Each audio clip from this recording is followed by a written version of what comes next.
Tu palabra me da vida. Lectura del libro del Levítico. El Señor habló a Moisés y le dijo: estas son las festividades del Señor en las que convocarán a asambleas litúrgicas. El día 14 del primer mes, al atardecer, es la fiesta de la Pascua del Señor. El día 15 del mismo mes es la fiesta de los panes ácimos, dedicados al Señor. Comerán panes sin levadura durante 7 días. El primer día de estos se reunirán en asamblea litúrgica y no harán trabajos serviles. Los 7 días harán ofrendas al Señor. El 7º día se volverán a reunir en asamblea litúrgica y no harán trabajos serviles. El Señor volvió a hablar a Moisés y le dijo: di a los hijos de Israel, cuando entren en la tierra que yo les voy a dar y recojan la cosecha, le llevarán la primera gavilla al sacerdote, quien la agitará ritualmente en presencia del Señor el día siguiente al sábado, para que sea aceptada. Pasadas 7 semanas completas, contando desde el día siguiente al sábado en que lleven la gavilla para la agitación ritual, hasta el día siguiente al 7º sábado, es decir, a los 50 días, harán una nueva ofrenda al Señor. El día 10 del 7º mes es el día de la expiación. Se reunirán en asamblea litúrgica, harán penitencia y presentarán una ofrenda al Señor. El día 15 de este 7º mes comienza la fiesta de los campamentos, dedicada al Señor, y dura 7 días. El primer día se reunirán en asamblea litúrgica, no harán trabajos serviles. Los 7 días harán ofrendas al Señor. El 8º día volverán a reunirse en asamblea litúrgica y a hacer una ofrenda al Señor. Es día de reunión religiosa solemne, no harán trabajos serviles.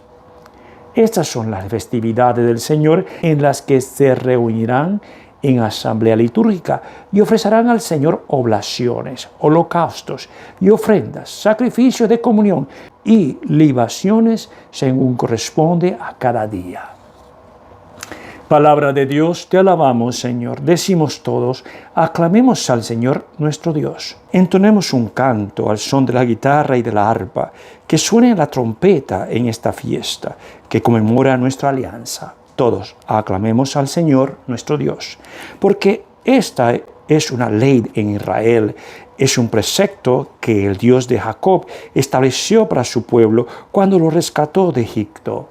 Todos aclamemos al Señor nuestro Dios.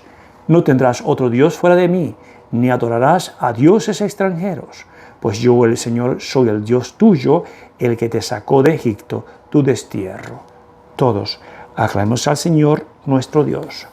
El Señor esté con todos ustedes y con tu espíritu. Proclamación del Santo Evangelio según San Mateo. Gloria a ti, Señor. En aquel tiempo Jesús llegó a su tierra y se puso a enseñar a la gente en la sinagoga, de tal forma que todos estaban asombrados y se preguntaban: ¿de dónde ha sacado este o esa sabiduría y esos poderes milagrosos? ¿Acaso no es este el hijo del carpintero? ¿No se llama María su madre y no son sus hermanos Santiago, José, Simón y Judas? ¿Que no viven entre nosotros todas sus hermanas? ¿De dónde, pues, ha sacado todas estas cosas? Y se negaban a creer en él.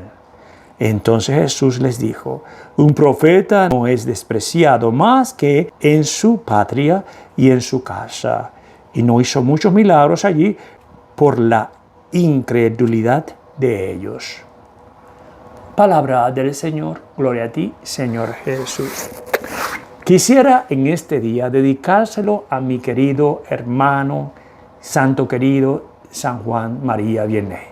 Se lo quiero dedicar a él porque fue un hombre de oración, un hombre de sencillez, un hombre de humildad. Yo estuve en Arts, con la gloria de Dios me dio la venia de ir hasta allá, y es un lugar pequeñito, pero está lleno, se nota que caminó él por allí. Una de las cosas que me llama la atención de Santo Cura de Ars es que desde el comienzo de la vida de él no fue un muchacho que tenía mucha inteligencia. Aprendió a hablar el francés, porque hablaba un dialecto, luego en su edad ya madura, En ese tiempo que él vivió había la Revolución Francesa, es decir, que fueron tomados muchos muchachos que fueran a la guerra con Napoleón Bonaparte. Y él fue, pero se enfermó y tuvo muchos contratiempos porque finalmente él no terminó con la tropa de los jóvenes que iban con él. Él terminó con otra persona que había desertado, terminó escondiéndose en un sitio hasta que desaparecía la guerra, hasta que los perdonaran los que se habían escapado. Es decir, que tuvo una vida de joven bastante difícil. Finalmente quería ir al seminario, pero en ese tiempo no había seminario porque Napoleón eliminó todos los seminarios y todo lo que tenía que ver con la iglesia. Los seminarios que habían eran escondidas. Es como pasa hoy en China, ¿no? Hay una iglesia católica china, pero no tiene nada que ver con la de Roma. Es la China católica de los chinos. Pero hay una iglesia católica que está, como quien dice, a escondidas en China. San Juan Vianney empieza en el seminario, pero se dan cuenta que este muchacho era excelente, buena persona, tenía virtudes por donde quiera, pero no le entraba nada. A mí me hace acordar mucho de muchas personas porque a veces cuando voy a las parroquias me dicen algunas personas, padre, es que no me entra. La Biblia no me entra, no puedo memorizar nada. Y me hace acordar mucho de San Juan Vianney porque él tenía ese problema, pero era una persona muy buena y muy llena de Dios. Era un hombre de mucha oración. Finalmente va al seminario, pero como le dije anteriormente, no tenía la capacidad del estudio. Pero lo ordenan porque le ven la presencia de Dios en él y lo llevan al sacerdocio. Pero entonces la pregunta era, ¿dónde lo ponemos? Porque realmente usted para instruir tiene que saber, ¿no? Y eso es algo importantísimo para todos los que enseñamos. Pero lo mandan a un pueblo donde, diríamos yo, es la última rincón de Francia, donde no había nada, donde la gente iba a lo que iba a beber, como que dicen por ahí, a bailar, a beber, a tener mucho, vivir una vida sin Dios. Y solamente iba a misa el sacristán y una señora, pero además todo el mundo, todo el pueblo iba a las fiestas. Eso es lo que hacía la gente. Pues lo mandan allí porque pensaban que, bueno, este hombre, este joven sacerdote, no iba a poder hacer nada. Y como no puede hacer nada, lo mandaron allí para que él pudiera hacer algo, aunque sea una persona iba a misa. Él empieza con las penitencias, porque como tiene una vida de oración muy fuerte, él empieza a hacer penitencia para pedirle a Dios que lo ayudara en esta nueva asignación que Dios le envió. Porque si lo envió ahí, es por algo será. Sacerdotes y para el obispo era un hombre sin capacidad. Y el primero que se consigue, que lo llama rufián, es Satanás. Satanás le hace la vida imposible al principio. Es un hombre que comía papas. Esa era su alimentación de sacrificio. Comía papas todos los días. Si se imagina usted que era un hombre muy pequeño, muy delgado, más bien frágil, pero con una santidad tremenda. Y empieza a dar homilías. Hay una película por allí que yo vi vieja de él, donde abría las puertas de la iglesia y hablaba con fuerza acerca de lo que le iba a pasar a esta gente si no se convertía. Y poco a poco se empezó a llenar la iglesia. Dicen que al final, no más que faltaba una persona que no entrara a la iglesia. Todo el pueblo iba a misa con el padre Juan María. Pero empiezan también el enemigo a atacar. Usted sabe que al enemigo le gusta atacar por donde quiera. Cuando usted hace una cosa de Dios, él no se queda tranquilo. Entonces empieza primero el ataque por los curas. ¿Qué tanto va a hacer la gente a Arx? ¿Qué le dice este hombre en la homilía? ¿Por qué la gente se confiesa con él? Porque había gente que iba de todas partes a confesarse con el padre San Juan María.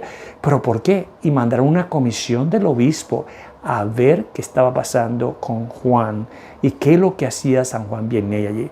Una de las cosas que decían de él, una era que hablaba mucho, las homilías eran muy largas. Segundo, que hablaba de la conversión y que al final, aunque las homilías eran largas, la gente se convertía. Sí, que no hablaron nada. Hubieron unas cosas, detalles que no era buen sacerdote, pero quizás la más importante era que la gente se convertía. Tenía el carisma de leer los corazones, ¿sí? Que la gente cuando se iba a confesar con él podía decir los pecados que tenían. Otra parte que me llama la atención, que es lo que dice él, que una vez el alcalde, ¿verdad?, él fue a hablar con él, y cuando fue a hablar con él le dijo que la gente no lo quería allí. Y como en aquel tiempo no habían carpetas, ni habían libros, ni habían cuadernos, sino pergaminos, había un pergamino grandísimo, le llevaron a él para pedirle, por favor, que viera a toda la gente que no lo quería. Cuando el presidente municipal vino a hablar con él, que es el alcalde, ¿verdad?, él ve la lista de la gente y le dice él, oiga, présteme la pluma, porque también me voy a firmar yo allí, porque tampoco yo me quiero. Sí, te das cuenta la sencillez de este hombre lleno de Dios. No solamente ese, decía que muchos de nosotros tenemos la vida espiritual de una gallina. ¿Cómo es eso? Bueno, que tratamos de volar y caemos donde mismo siempre. Por lo tanto, en este día se lo quería dedicar a él. Estuvo toda su vida en Arcs. Al final de su tiempo, él se quería ir de ahí, pero la gente no lo dejó irse. Creo que aún al final de su tiempo se quiso escapar de madrugada y tocaron las campanas y lo recogieron y lo trajeron de vuelta a la parroquia. Él fundó una escuela para jóvenes, muchachas, que todavía está allí, y también ya hacían estatuillas de él, aún vivo, de su santidad. Bueno, pidamos al Señor hoy en esta Santa Misa, Santo Cura de Ars, y pedimos por todos nosotros los sacerdotes, para que llevemos el mensaje de un Cristo que está vivo y que nos ama a todos. Confío en ti, Señor. Tu palabra es eterna, en ella espero.